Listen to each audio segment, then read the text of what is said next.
Publica, al menos está publicado hoy en la página del portal, sin embargo, un artículo de Darío Ramírez, que es el director de esta organización, Artículo 19. No sé, no queda claro si este artículo lo subieron antes de la conferencia y la exposición que hizo ayer el Procurador de Justicia de Puebla, Víctor Carrancá. Tengo la impresión que sí, que lo pusieron antes porque no hace referencia a la conferencia. Voy a leer un par de párrafos. Dice, en vez de, el texto se llama El gobernador Bala y su CNDH. Dice Darío Ramírez, en vez de aportar más información para resolver la situación y dar certidumbre a la sociedad, el gobierno de Rafael Moreno Valle opta por la defensa mediática, por la opacidad, la manipulación y el uso de todos sus recursos públicos para limpiar su vapuleada imagen. Lo cierto es que Moreno Valle ha optado por alejarse de la justicia, de rendir cuentas, de resarcir el daño y castigar a aquellos que merecen ser puestos ante la justicia. Cualquier gobernante semidemócrata optaría por enfrentar la crisis, no esconderla. Pero para enfrentar la crisis, el piso mínimo es apelar a la justicia, imparcial, pronta y expedita, elementos ausentes desde el 9 de julio. Continúa Darío Ramírez, es ridículo que a semanas de los hechos en San Bernardino Chalchihuapan sigamos sin tener certeza de quién mató al niño José Luis Tehuatli Tamayo y con qué. Amplia evidencia apunta a que fue la bala de goma. La explicación sobre este vacío de información es simple. El procurador Carrancá decidió abandonar la investigación, que jamás habría sido parcial, para litigar en medios y hacer un torbellino de confusión.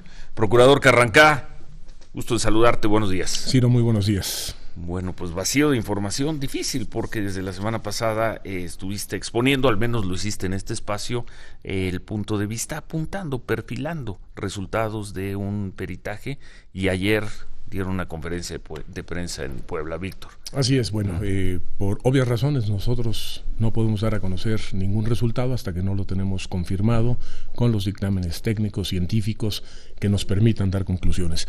Ayer salimos a una conferencia de prensa para exponer las primeras conclusiones a las que hemos llegado en la investigación. Estas conclusiones versan fundamentalmente sobre el tema del menor José Luis Alberto Tehuatli Tamayo. ¿Cuáles son estas conclusiones? La primera, y en forma categórica lo digo, no hubo balas de goma. Eso está totalmente determinado en la averiguación previa. Hemos analizado todos los videos de que disponemos, que es mucho material videográfico. Es clarísimo en las imágenes qué fue lo que sucedió, cómo se dio la confrontación y qué tipo de objetos se utilizaron durante la misma. ¿Hubo gases lacrimógenos? Sí los hubo. Hubo una agresión a la policía también. Hubo la utilización de cuetones, no petardos, sino cuetones explosivos que se utilizaron para ser lanzados contra la autoridad, contra los policías que estaban cercados en el centro del puente que divide la autopista Puebla-Atlisco, por un grupo de personas que yo lo he diferenciado de los manifestantes. Hay una diferencia clara entre los manifestantes, entre los que había niños, personas de la tercera edad, etcétera, y este grupo que agrede a la policía. Y bueno, finalmente logramos establecer el lugar en el que se encontraba el menor, que estaba distante, y ayer mostramos las imágenes. ¿Qué distancia para nuestro público? Pues prácticamente 100 metros de lo que es el puente, y la policía estatal estaba al centro del puente, cubierta con sus escudos porque estaba siendo atacada con piedras y con los cuetones, y los grupos de agresores estaban subiendo por los dos lados del puente. La hora a la que sucedió el hecho creo que es un dato fundamental, porque eso nos permite analizar los videos de ese momento. ¿El hecho es el impacto al niño? El hecho es el impacto al niño, o sea, digamos la lesión que se le provoca al menor. ¿A qué hora es? Es entre 14:33 y 14:38. Eso, ahí lo explicamos ayer, lo establecemos con base en una serie de elementos indubitables que nos permiten precisar esa hora. Hay una llamada 14:39 solicitando el auxilio de los servicios de emergencia, y una serie de datos como la intervención de una ambulancia. Hicimos recorridos y levantamientos topográficos para establecer los tiempos, y llegamos a ese lapso de 5 minutos. Bueno, a ver, por partes. Primero, ¿cabe la posibilidad de que, pese a que el cuerpo policíaco, en este caso la Policía del Estado, no lleve balas de goma, algún elemento de la policía las llevara por su cuenta? Imposible. ¿Eso es imposible? Imposible, y lo voy a decir porque si vemos las imágenes que presentamos ayer, en el momento del hecho, la Policía Estatal está al centro del puente, el puente tiene una malla ciclónica de los dos lados que se observa en las imágenes, era imposible que lanzara algún objeto desde ahí, y el menor está junto a un muro en unos campos de cultivo a 100 metros de distancia de ahí, observando hacia el puente qué es lo que está sucediendo. Hicimos un peritaje con Policía Científica de Policía Federal que se llama Infografía, que nos permite reconstruir con un software. ¿De Policía Federal? De Policía Federal, así es. No solo la posición, sino las perspectivas, digamos, lo que estaba observando el menor en ese momento, en el momento en que es lesionado, dónde se encontraba.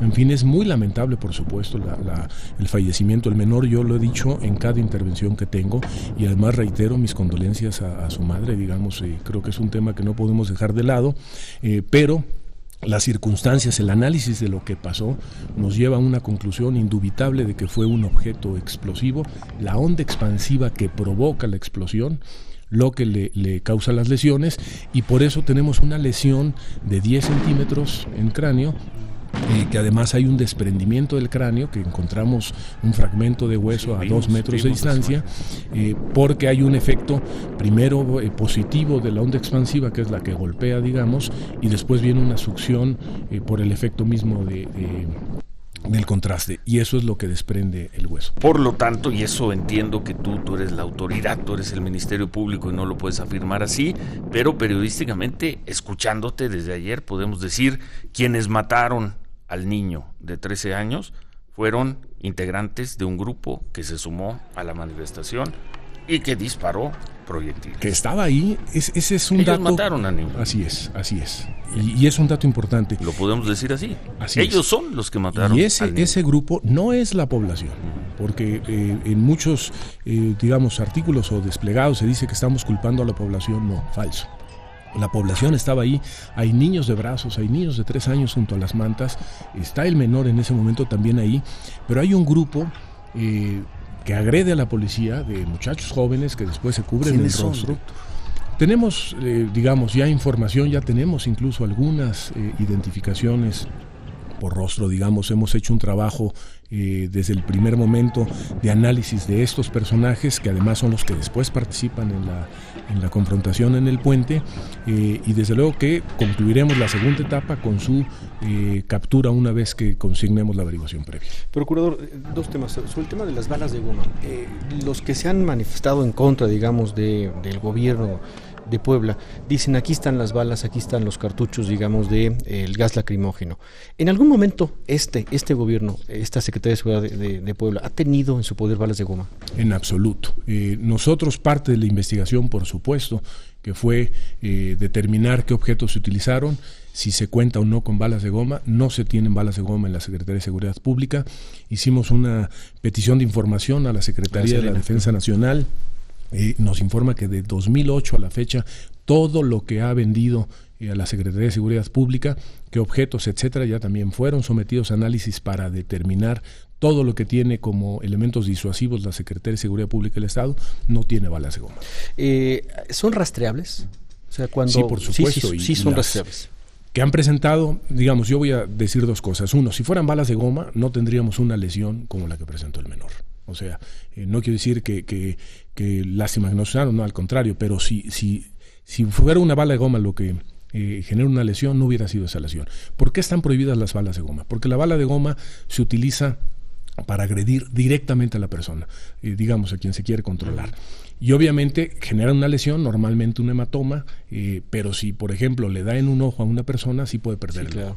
Entonces, es un elemento de agresión directa. En cambio, los gases lacrimógenos no son de agresión directa. ¿Qué alcance tiene qué es una cápsula de gas lacrimógeno? Lanzada por rifle. ¿Cómo se llama? ¿Son rifles? Sí, son unos escopetones. Sí. Tienen distintos alcances. Hay dos tipos. Hay uno de alcance largo, uno de alcance corto. Dependiendo, el de alcance corto es más pequeño. Sí. El de alcance largo es los tubos de metal de aluminio que han mostrado, pero esos tubos de aluminio se quedan dentro del escopetón, no son lanzados, no son Lo que es lanzado simplemente es un dispositivo que contiene el gas. ¿Pero que alcanza 200 metros? No, nosotros hicimos pruebas, alcanzan 100 metros más o menos. 100 metros. 150 No sale, digamos, el cartucho, por decirlo algo, no sale. Pues, no sale el cartucho, sale un dispositivo que es lo que va expulsando el gas. Bueno, la gente que protestó, que vinieron que fue el lunes, ¿no? El lunes. A la Ciudad de México, la gente de Chalchihuapan, decían que traían pruebas, porque ellos restos muestran, de es que ellos, de por eso balas preguntaba si de son goma. rastreables, porque ellos muestran balas de goma. Son rastreables y nosotros incluso emitimos un boletín diciendo pongan a disposición los elementos que tienen porque son rastreables. Ese es un dato importante y podemos saber... ¿Y no lo han hecho?